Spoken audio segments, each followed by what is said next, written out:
patience. C'est toujours quelque chose d'être ici. Pour être dans l'esprit de partage. Alors, si vous avez une Bible, nous serons aujourd'hui à 2 Timothée, chapitre 3, les versets 16 et 17. 2 Timothée 3, 16 et 17. Les passages seront sur l'écran, au besoin. Alors,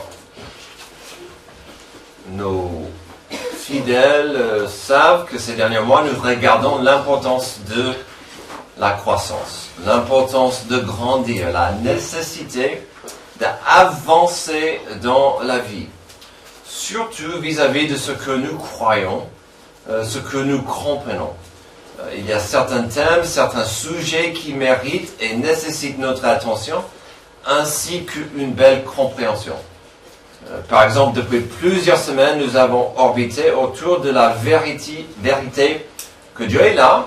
Il n'est pas silencieux. On est en train de voir certains piliers de la foi pour renouveler notre esprit.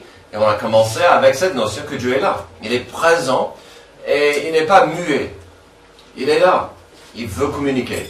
Et si on va avouer que Dieu nous communique et que c'est capital pour nous d'avancer et grandir, on ne peut pas se tromper sur la source de cette information, de la source de notre information, de où viennent ces messages. À une époque, la source principale d'information, à la belle époque, c'était la bibliothèque. Si vous voulez avancer, apprendre plus, c'était à la bibliothèque, ou peut-être des journaux, ou les journaux télévisés.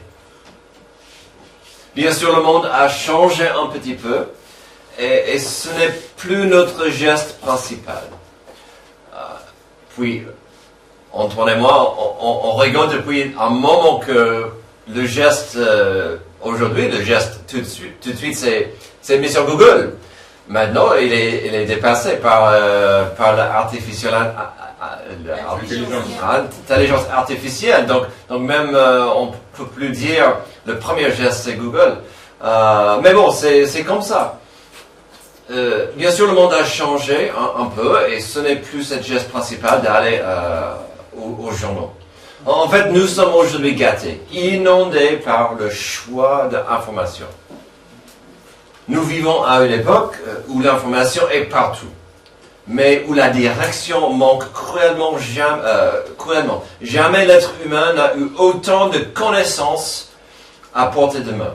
Et pourtant, jamais il n'a été aussi confus sur le sens de la vie, sur ce qui est vrai, juste et bon. On peut avoir beaucoup d'informations, beaucoup de chiffres, mais est-ce que je comprends ce qui est bon et correct?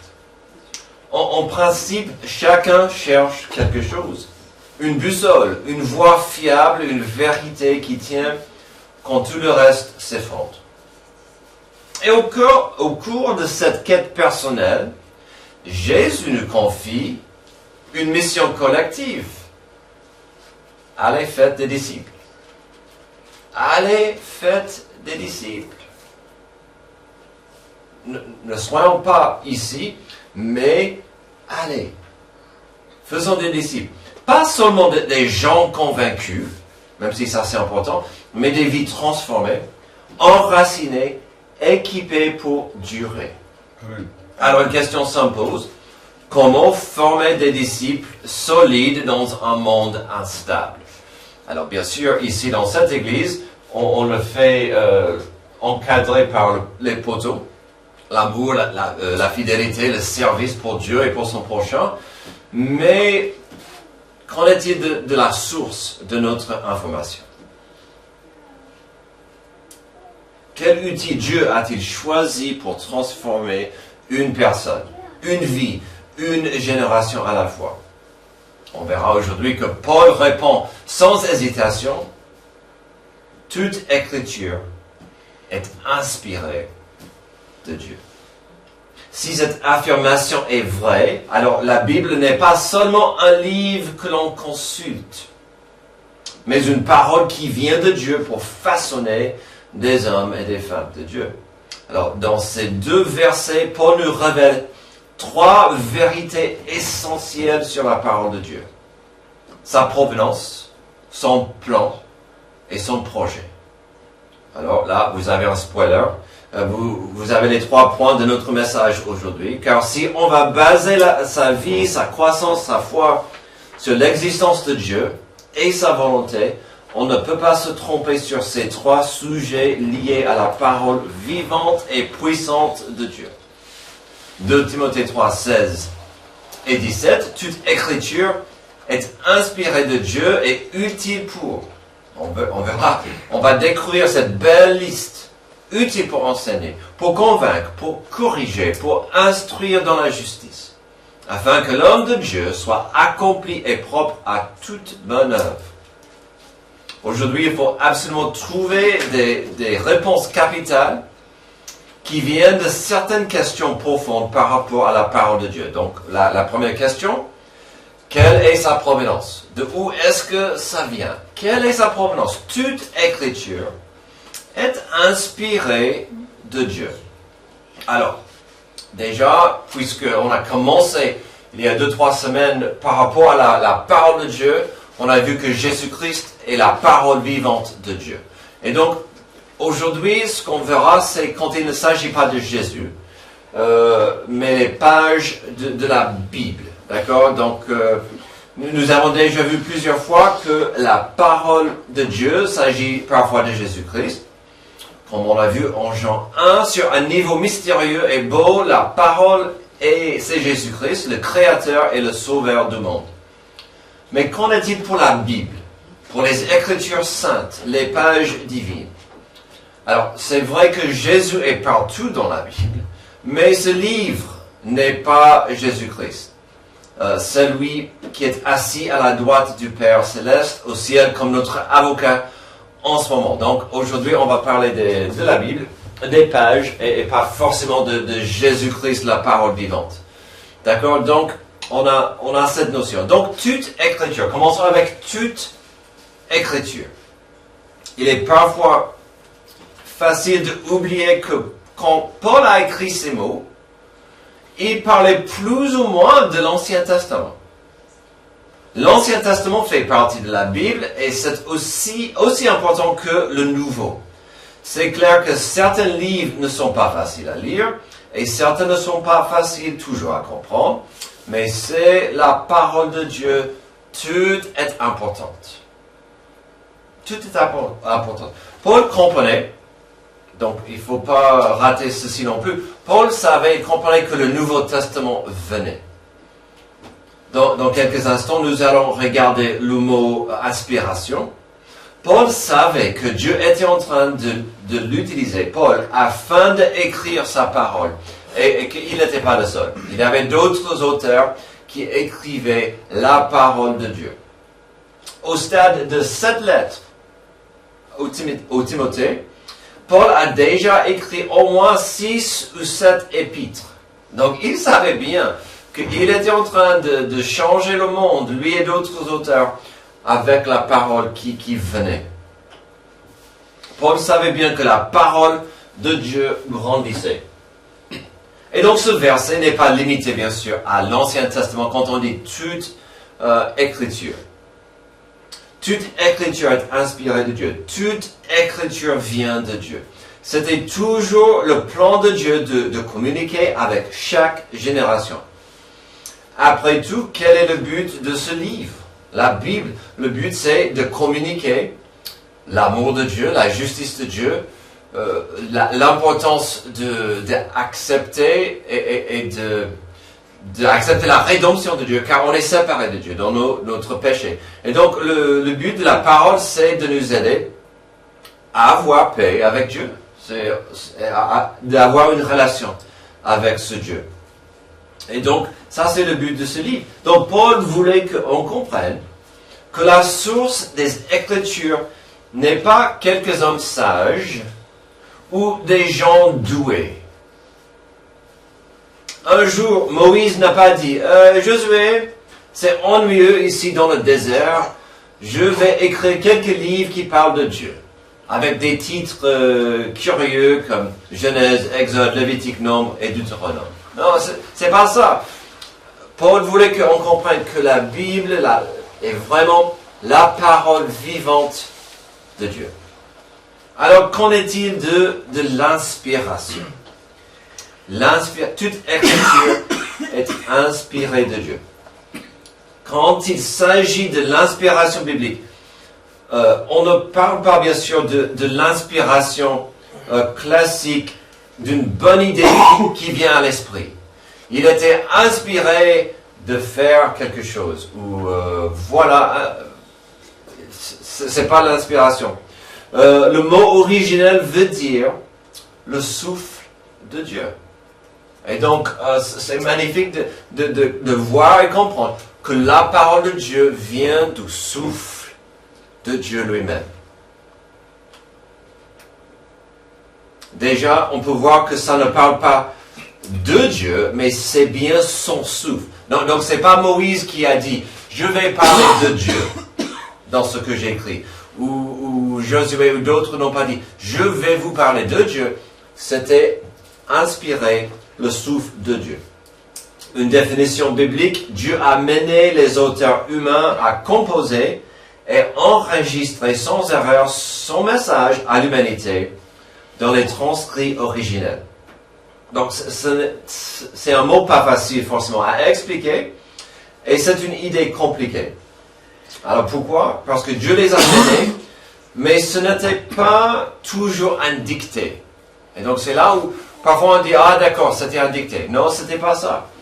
Bien sûr, avec certains passages et écritures, oui, il fallait écrire exactement ce que l'Esprit Saint disait, comme dans Deutéronome, Lévitique. Certaines choses, c'était vraiment mot pour mot. Mais dans beaucoup de livres, on peut voir que Dieu a donné, il a soufflé ce qu'il voulait qu'ils écrivent, mais quand même, on peut facilement voir des styles différents, des auteurs différents. Les émotions de Jérémie et Jonas sortent facilement dans leurs livres. Tandis qu'un livre comme Les Juges ne va pas mettre beaucoup d'influence sur les émotions de l'auteur, mais c'est un grand canevas d'histoire qui va parler de plusieurs personnages et souvent leurs expériences. Dans les psaumes, vous aurez du mal à lire 5 versets avant de voir une mention de Dieu. Dans les livres d'Esther et la Cantique des Cantiques, vous aurez du mal en 5 chapitres de trouver une mention de Dieu. Et donc, voici la beauté de la parole de Dieu. C'est varié, c'est magnifique, ça vient du souffle de Dieu. Comme j'ai dit, la parole inspirée de Dieu n'est pas le concept le plus simple à comprendre, mais ce qui est important, c'est que nous pouvons et nous devons y croire et avoir confiance en la Bible. Quand il n'y a pas de réponse, quand on ne voit pas la suite, on peut toujours appuyer sur la parole de Dieu. Et Dieu aura toujours sa vérité, sa volonté à nous communiquer dans ces pages. Il y a d'autres passages qui parlent de l'inspiration, si ça vous intéresse. Si vous voulez voir plus sur ce sujet, je vous encourage à lire 1 Corinthiens 2:13 et 2 Pierre 1, 20 et 21. Donc, ça c'est si vous voulez voir plus sur cette notion de l'inspiration. 1 Corinthiens 2:13 et 2 Pierre 1, 20 et 21. Mais, ce qu'il faut comprendre, c'est l'inspiration, c'est le souffle de Dieu. Donc, quelle est la provenance de la parole? C'est la bouche de Dieu, c'est le souffle de Dieu. Quoi d'autre? Que devrais-je savoir et comprendre sur la parole de Dieu? Deuxième, quel est sa potentiel? Toute écriture est inspirée de Dieu et utile pour. Paul n'a pas dit, c'est automatique que ça va arriver. Il a dit, c'est utile. C'est un outil et c'est utile pour. Pourquoi?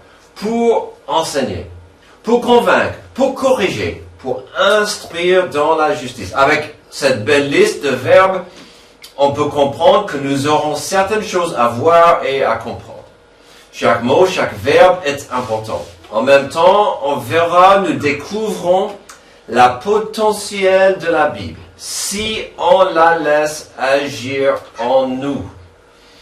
Comme j'ai dit pas mal ces dernières semaines, la Bible n'est pas magique. Si elle reste fermée, et on ne le lit pas, on ne l'étudie pas, on ne l'applique pas, il n'y a pas grand-chose à voir. Mais, qu'est-ce qui pourrait arriver si on la laisse agir? En nous voyant cette liste puissante, on commence bien sûr avec enseigner. Ce mot, on pourrait dire, est lié souvent au mot doctrine. L'idée est claire, la parole de Dieu est utile pour enseigner la vérité de Dieu.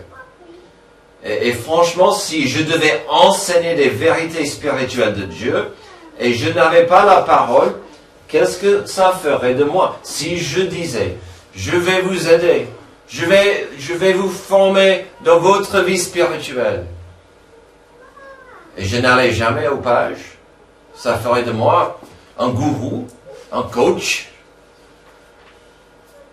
un mystique. Et ces gens existent. Enseigner. Il faut, dans ces pages, il faut pouvoir voir et enseigner ça. Parce que c'est la parole pour le monde. Puis aujourd'hui, énormément de gens veulent enseigner la Bible. Ils se prennent pour des docteurs ou un apôtre. Combien de fois, avec un peu de réflexion, peut-on constater que la personne ou son enseignement commence à errer de ce qui disent les pages? Puis, hier, je suis sorti de la maison, il y avait 3 hommes juste devant la boîte postale. Et ils étaient tout charmants. Bonjour messieurs, comment ça va? On aimerait savoir ce que vous pensez de... Est-ce que c'est possible qu'il y ait aujourd'hui sur notre monde la paix sur terre avec les conditions que nous avons? Juste comme ça, j'ai dit non, finalement non. L'homme est trop têtu avec sa liberté de choisir. Il va toujours choisir contre Dieu et il va errer vers le péché. Oh, ils étaient tout contents. Vous êtes croyants, vous? Oui, et vous êtes? On est des témoins de Jéhovah. Ok. Vous avez parlé avec nous parfois? J'ai dit oui. Et ça a été? Bon, ça se termine mal à chaque fois. Ah bon? Oui, parce que... Qu'est-ce que je viens de dire? Enseigner. La personne ou son enseignement commence à errer de ce qu'ils disent la page.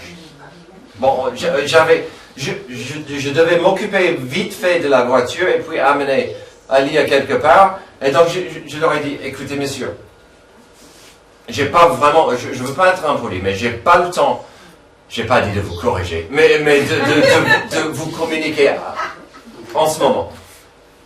Mais, sachant que ça serait une discussion intéressante. Si j'aurais pu, j'aurais dit, c'est simple. Jésus a été créé ou il est Dieu? Parce que je ne mettrai pas ma croyance sur Jésus qui est créé. Il est Dieu. Il est Dieu. On ne peut pas se tromper sur ça. C'est vite réglé. Mais ces personnes, et puis il y avait un groupe de femmes derrière eux, derrière les 3 hommes, et ils vont pour enseigner la parole de Dieu. C'est frustrant, mais c'est le monde, notre monde moderne. Puis il y a ceci à toujours considérer vis-à-vis de l'enseignement biblique. Quand quelqu'un prend un verset ou un passage, il faut absolument le comprendre d'abord dans son contexte. Qui l'a écrit, à qui et pourquoi. Il faut comprendre le contexte avant de saisir un morceau et d'appliquer dans une telle situation. Et ça, c'est une règle capitale, primordiale, que beaucoup de gens se trompent parce que, oh, c'est poétique. C'est beau ça. Et puis, c'est pas en contexte. Et on ne peut pas baser grand-chose sur ça, pas quelque chose de solide. Une autre chose est importante à saisir par rapport à l'idée d'enseigner, c'est un mot qu'on vient de voir, toutes. Toutes. Il y a beaucoup d'erreurs dans le monde chrétien, entre guillemets, aujourd'hui à cause de cela. souvent on va éviter certains passages qui rendent mal à l'aise. Oui, ce passage dit des choses qui ne me plaisent pas. Donc on va éviter ça. Et on évite et on coupe et on saute sur des passages très très importants, puisque on va vous présenter ce qu'on veut. Tout. Ensuite, convaincre. L'idée ici, c'est de montrer ce qu'on doit comprendre. Pourquoi? Pourquoi? Un exemple, une idée prévalente dans notre société, c'est que nous ne sommes pas mauvais. Oui, parfois nous pouvons voir des cas où quelqu'un est mauvais, mais pour la plupart d'entre nous, nous sommes des gens bien. Nous pouvons être compatissants, nous vivons afin d'aimer, nous ne sommes pas parfaits, mais on n'est pas méchants. N'est-ce pas beau? Et quand vous essayez de dire, mais vous êtes perdu. Ah bon? Quelqu'un pourrait vivre toute leur vie avec cette idée. Et qu'est-ce qui se passe? En principe, la parole de Dieu qui est utile pour convaincre va dire, Romains 3, 23, car tous ont péché et sont privés de la gloire de Dieu. C'est pas que vous êtes méchant et mauvais, c'est simplement que vous n'êtes pas parfait, vous êtes privés de la gloire de Dieu. Oui, d'accord, j'ai commis quelques péchés, est-ce que ça fait de moi un pécheur? Romains 5, 12, c'est pourquoi, comme par un seul homme, le péché est entré dans le monde, et par le péché la mort, et que ainsi la mort s'est étendue sur tous les hommes, parce que tous ont péché. Donc la Bible est vraiment précieuse pour convaincre. Heureusement, parce que je n'ai pas les mots, je n'ai pas la sagesse pour convaincre qui que ce soit. Mais la Bible est puissante. J'ai dit la semaine dernière qu'elle n'est pas magique. L'implication est qu'on ne verra pas une personne tomber à genoux tout de suite dans la repentance, car les mots magiques sont entrés dans ses oreilles ou sa tête. Il faut comprendre ce que nous avons vu la semaine dernière, c'est-à-dire que la parole de Dieu peut couper profondément. Qu'est-ce qu'elle fait quand elle coupe? Elle peut convaincre, heureusement. On ne peut pas convaincre qui que ce soit de quoi que ce soit sans que la parole de Dieu touche profondément dans le cœur. C'est heureusement. Ce n'est pas à notre sagesse. Notre prochain mot, c'est corriger. Si l'action de convaincre est plutôt pour aider quelqu'un à comprendre la nécessité d'accepter la parole, ou de comprendre l'importance de considérer la voix de Dieu, ici l'action de corriger est là pour l'enfant de Dieu, pour l'aider à comprendre la nécessité de se repentir. Si un parent devrait corriger son enfant qui a péché, ou si un membre de l'Église est en train de vivre dans un état de péché, ça serait inutile de dire « Je ne suis pas d'accord avec ce que tu fais, c'est mon avis que… » Mais quand dans le contexte correct, on peut dire « Selon la parole de Dieu, ce que tu es en train de faire est mauvais pour toi et l'Église. » Qu'est-ce que la personne peut dire ou faire? Il doit accepter ou faire un choix. Est-ce que je continue ou est-ce que je me repentis selon la parole de Dieu? Donc, corriger, c'est important, puisque on va tous pécher, on va tous faire des mauvais choix. D'être corrigé, c'est tout à fait correct selon la Bible. Finalement, il y a instruire dans la justice. Ici, ça veut dire enseigner comment vivre selon les vérités de Dieu. Donc, c'est plutôt une maintenance. Tout à l'heure, nous avons eu enseigné, c'était afin d'apprendre plus sur la parole, la doctrine sur Dieu. Ici, c'est plus pratique. Comment devrais-je vivre ma vie pour Dieu dans un monde obscur? Et croyez-moi, la Bible en parle énormément. Instruire. Aide-moi, Dieu, à maintenir ma place sur ta volonté. C'est une liste très importante, utile pour enseigner la parole, pour convaincre que ceux qui ont besoin d'accepter, corriger ceux qui sont en train d'errer, et puis instruire dans la justice. J'ai besoin de ça, que la parole m'instruise selon la justice de Dieu. Cette liste n'est pas exhaustive, mais que voyons-nous? La parole de Dieu est importante et précieuse pour l'enfant adoptif de Dieu afin de l'aider à devenir plus comme Jésus-Christ. Et pour la personne qui n'a jamais accepté l'adoption de Dieu, la parole de Dieu est utile pour l'aider à devenir un enfant adoptif de Dieu. Le message de la Bible est que Dieu veut une rédemption et une paix avec un monde qui est perdu. Terminons. Que devrais-je savoir sur la parole de Dieu? On a vu quelle est sa provenance, quel est sa potentiel. Troisième, quel est son projet? Verset 17, afin que l'homme de Dieu soit accompli et propre à toute bonne œuvre. Alors, qui est cet homme de Dieu? Il s'agit de qui? Est-ce que c'est un pasteur, un missionnaire, ou peut-être un diacre? Est-ce que c'est notre fameux homme de la rue, peut-être? Ah non. Est-ce qu'il s'agit des hommes et pas des femmes? Parce que ça dit l'homme de Dieu. Le mot en grec est anthropos. Est-ce que ça vous dit quelque chose? Non, peut-être pas. La définition pour ce mot, c'est l'homme ou quelqu'un de la race humaine. Donc c'est bien interchangeable pour l'homme ou la femme. Si vous faites partie, comme moi, de la race humaine. C'est vrai, je suis humain. Qu'est-ce qui donc... C'est qui donc l'homme de Dieu? Si je comprends bien, toute la phrase, c'est un disciple. C'est un disciple qui veut suivre et avancer et faire une différence pour Dieu. C'est quelqu'un qui s'identifie en tant que disciple. Car ça dit accompli. Cela veut dire complet, compétent et 100% équipé. Alors, je ne suis pas toujours 100% accompli, malheureusement. Pas en tout moment. Nous avons tous vu des gens qui s'occupaient de quelque chose, quelqu'un avec une responsabilité, et il y a des problèmes. Souvent, c'est un manager incompétent.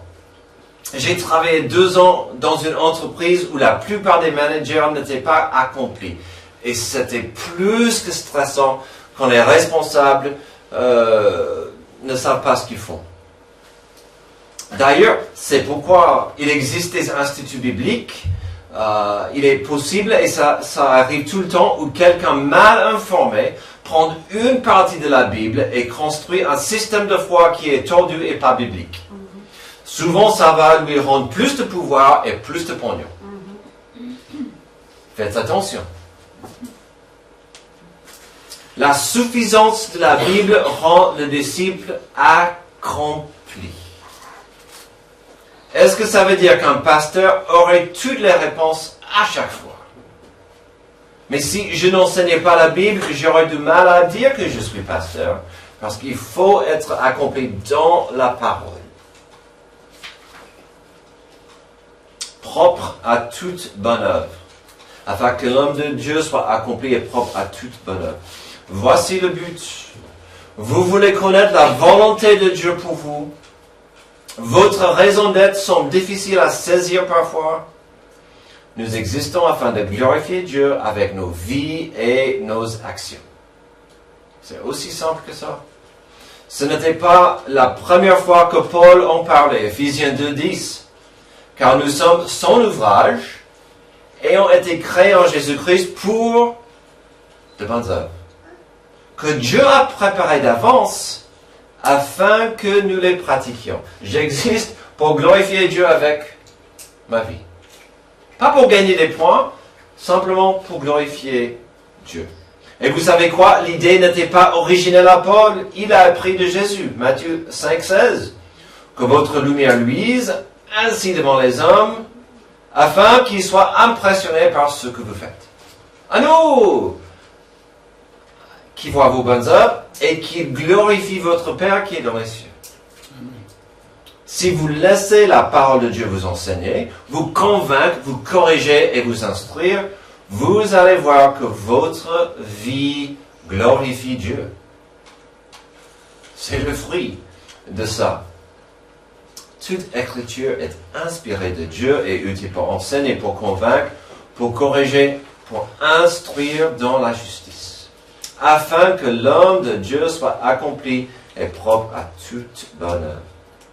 N'est-ce pas intéressant que notre passage du jour contient des éléments pour changer le monde, transformer le cœur et pour aider les gens à avancer dans la paix avec Dieu. Dieu est là. Il n'est pas silencieux. Aujourd'hui, nous avons découvert à quel point Dieu veut nous parler. Il veut nous communiquer. Il veut partager sa volonté à travers la Bible. Mais, le saviez-vous? La Bible est un livre accessible, mais souvent négligé. La Bible est le livre le plus répandu au monde, avec des millions d'exemplaires, traduit dans des milliers de langues. Et pourtant, pour beaucoup, elle reste fermée, oubliée, reléguée à une étagère. Ça serait triste de savoir, faire un test, combien de Bibles combien de poussière est sur les Bibles. En même temps, la Bible est un livre interdit parce qu'il dérange. Dans certains pays, il est plus que déconseillé de posséder une Bible, c'est illégal. Des hommes et des femmes risquent leur liberté, parfois leur vie, simplement pour la lire. Si il ne s'agit pas d'un roman interdit, si c'est bien plus qu'un livre religieux, c'est parce qu'on vient de voir que ce livre enseigne, reprend, corrige, même transforme. Il serait juste de dire que la Bible dérange car elle change les cœurs, les vies et parfois même des cultures. Mais quelle puissance! Je connais des anciens cannibales. Leur vie était changée par la parole de Dieu. Que ferons-nous avec une telle puissance? Terminons avec une simple pensée, une idée. Ici en France, la question n'est pas seulement « est-ce que j'ai une Bible ?» Non, la question doit être plus précise. La Bible a-t-elle accès à mon cœur? Prions.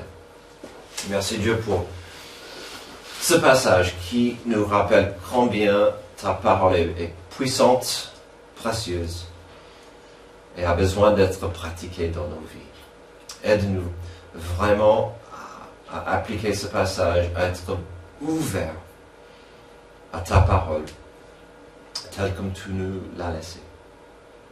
Que nous quittions ici plus motivés à écouter ce que tu as pour nous dans les pages. C'est dans le nom de Jésus que je prie. Amen. Levez-vous, s'il vous plaît, pour votre dernier chant.